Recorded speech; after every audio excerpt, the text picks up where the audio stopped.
ধেমাজি জীৱন্ত স্বাক্ষৰ আছে। মোৰ দীৰ্ঘদিন ধৰি হাৰ্টৰ প্ৰব্লেম আছিল। মই যোৱা বৰদিনৰ আগৰ সপ্তাহত পিতাৰ গৃহত যেতিয়া মাটিৰ কাম কৰি আছিলোঁ, তেতিয়া মই প্ৰাৰ্থনা কৰি আছিলোঁ ঈশ্বৰক। সেইদিন ধৰি মোৰ সেই ৰোগটো একেবাৰে সম্পূৰ্ণ নিৰাময় হ'ল। তাৰ বাবে ঈশ্বৰক মই ধন্যবাদ দিছোঁ।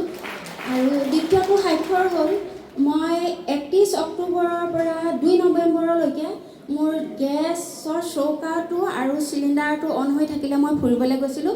কিন্তু 3 দিন একেৰাহে গেছ অন হৈ থকাৰ পাছতো মোক ঈশ্বৰে একো বিশেষ মোৰ ঘৰখনত সমস্যা নহ'ল। তেওঁ মোক সকলো সংকটৰ পৰা উদ্ধাৰ কৰিলে। সেইকাৰণে তেখেতক মই কোটি বাৰ ধন্যবাদ দিছোঁ। আৰু তৃতীয়টো স্বাক্ষৰ হ'ল, মোৰ ছোৱালীজনীয়ে মই পিতৃগৃহলৈ প্ৰাৰ্থনা কৰাৰ সময়ত যি অৰিহণা থৈছিলোঁ লঘোণ প্ৰাৰ্থনা কৰোঁতে, সেই অৰিহণাৰ পইচা আনি তেওঁ স্কুললৈ যাওঁতে খালে। তাৰ পাছত তেওঁ মোক নিজে আকৌ হৈ কাঢ়ি দিলে। মই ঈশ্বৰৰ ওচৰত প্ৰাৰ্থনা কৰিছিলোঁ। আৰু তেতিয়াৰ পৰা ছোৱালীজনীৰ অকণমান চলন ফুৰণ পঢ়া ক্ষেত্ৰত অকণমান আগতকৈ বেলেগ ধৰণৰ মই অনুভৱ কৰিছোঁ মাতৃ হিচাপে। সেয়েহে মই ঈশ্বৰৰ ওচৰত প্ৰাৰ্থনা কৰিছোঁ যাতে তেওঁ সকলো ভুল অপৰাধ ক্ষমা কৰি আমাৰ পৰিয়ালটিক শেষলৈকে ঈশ্বৰৰ চৰণত প্ৰাৰ্থনা অৰ্পণ কৰিবলৈ সুযোগ দিয়ে। সেই পিতৃ ঈশ্বৰৰ মই ধেমাজি মণ্ডলীৰ পৰাই আহিছোঁ। মোৰ এটি জীৱন্ত সাক্ষ্য আছে। সাক্ষ্যটো হ'ল, মোৰ সৰু ছোৱালীজনী তাইক বহুত অত্যাচাৰ কৰি মাৰধৰ কৰিলে আৰু ঘৰলৈ গুচি আহিলে। তাৰপৰা ঘৰলৈ গুচি অহাৰ পাছত মই ঈশ্বৰক লোৱাৰ পাছত মই ভাবিলোঁ যে মোৰ মানুহজনো তেওঁ বহুত মেণ্টেল হেৰি আছে, প্ৰবলা আছে। আৰু মই বোলো মই এতিয়া কি কৰিম, সেইবুলি মই লঘোণ প্ৰাৰ্থনা দিলোঁ। লঘোণ প্ৰাৰ্থনা দিয়াৰ লগে লগে তাইৰ ঘৰলৈ আকৌ মানুহজনে মাতিলে আৰু গ'ল। আৰু মোৰ এটি জীৱন্ত সাক্ষ্য আছে। সাক্ষ্যটো হ'ল, বিহু উৰুকাৰ আগদিনা মোৰ দিনটো ইমানে ডিঙিটো বিষ হৈছে, মোক পানী অকণো গিলিব নোৱাৰোঁ। কিন্তু তাৰপাছত মই গধূলি সময়ত আমি কেইবাঘৰো আমি হেৰি কৰি প্ৰাৰ্থনা দিওঁ। প্ৰাৰ্থনাটো কৰিব পৰা নাই।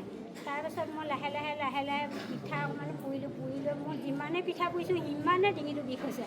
পানীও গিলিব নোৱাৰোঁ। মই ভাবিছোঁ ক'ৰবাত কিবা মোৰ ভুল হ'ল নি, নাই গোবৰতে মোৰ থুই পেলালে নি, এনেকৈ বুলি ভাবিলোঁ। তাৰপিছত ৰাতি মই 12টা বজাত কান্দি প্ৰাৰ্থনা কৰিলোঁ।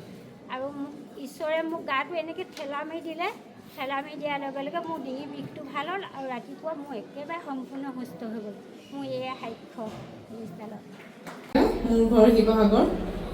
মই পবিত্ৰ গৃহত আগতেও 2-3টা সাক্ষ্য দিছোঁ। মোৰ স্বামীয়ে যি ৰাগিয়াল বস্তু সেৱন কৰিছিলে, তাৰ পৰা প্ৰভুৱে মোক সেই শান্তি দিলে। তেওঁ ৰাগিয়াল বস্তুৰ পৰা এৰিলে। তাৰপিছত মোৰ এটা সাক্ষ্য আছিলে। মোৰ এই শহুৰ দেউতা ঢুকাইছিলে। তাৰপিছতে মোক গাঁৱৰ মানুহে বহুত তাড়না কৰিছিলে ঢুকাওঁতে। কোনো সকাম খাবলৈ নাহোঁ বা বহুতখিনি তাড়না দিছিলে ওচৰ চুবুৰীয়া গোটেইখন ঘৰত। এদিন মই প্ৰাৰ্থনা কৰিলোঁ। সকামৰ আগতে আমাৰ ঘৰত মেল হ'ল। গাঁওবুঢ়া আহিলে, সকলোখিনি আহিলে। তেওঁলোকে মোক প্ৰশ্ন সুধিলে। সেইদিনাখন মই আঁঠু কাঢ়ি প্ৰভুৰ ওচৰত প্ৰাৰ্থনা কৰিলোঁ যে প্ৰভু, মোক এটি বাক্য দিয়া যাতে তেওঁলোকক মই উচিত বাক্য ক'ব পাৰোঁ, যাতে ইমানকেইখন গাঁৱৰ মানুহ আহিছে। তো সেই সময়ত মোক গুৰু পিতাই যেনেকৈ ক'ব লাগিছিলে তেনেকৈ ক'লোঁ। তাৰ যোগেদি ঈশ্বৰেও বাক্য দিলে, সাহসৰ বাক্য। তেওঁলোকক ক'লোঁ যে আমি পবিত্ৰ গৃহলৈ যাওঁ। আমি তাত কোনো ধৰ্ম লোৱা নাই। আমি পবিত্ৰ গৃহলৈ গৈ শান্তি পাইছোঁ। মোৰ মানুহজনে মদ খাবলৈ এৰিছে। তো তেওঁলোকেতো আগতে দেখি আছে। তো শান্তি পাইছোঁ। আমি তাত যাওঁ। আমি সকলোতে প্ৰাৰ্থনা কৰি শান্তি পাইছোঁ। তো সেইখিনি তেওঁলোকৰ আগত ক'লোঁ যেনেকৈ ক'ব লাগে ঈশ্বৰে দিয়া বাক্য। তো ঈশ্বৰে সেইখিনিৰ পৰা আমাক উদ্ধাৰ কৰিলে। আৰু আমি পবিত্ৰ গৃহলৈ আহি মই বহুতখিনি শান্তি পাইছোঁ। আৰু পবিত্ৰ গৃহত আহিবলৈ মোৰ মাজতে বহুত অসুবিধা হয়। তো আমাৰ গাড়ী এখন নাছিলে। তো প্ৰভুক প্ৰাৰ্থনা কৰিলোঁ। তেওঁ গাড়ী এখনো যুগুত কৰি দিলে। দুয়োজনৰে আমাৰ সংস্থাপন নাছিলে। সেইখিনিও প্ৰভুৱে আমাক দুয়োজনকে সংস্থাপন দিলে। আজি আমি প্ৰভুৰ ঈশ্বৰৰ ওচৰলৈ আহি থাকিব পাৰিছোঁ। আৰু ঈশ্বৰৰ ওচৰত এটাই প্ৰাৰ্থনা কৰিছোঁ যাতে সকলোৱে ঈশ্বৰক প্ৰভু যীশুক বিশ্বাস কৰি আহে, প্ৰাৰ্থনা কৰে। আৰু গুৰু পিতাৰ ওচৰতো মই সেৱা জনাইছোঁ যে তেওঁক মই মনত দুখ দিছিলোঁ, সেইখিনি যাতে পিতাই মোক ক্ষমা কৰি দিয়ে। আৰু সদায় ঈশ্বৰৰ ওচৰত আহি থাকিবলৈ এইদৰে যাতে পাৰোঁ। Praise the lord.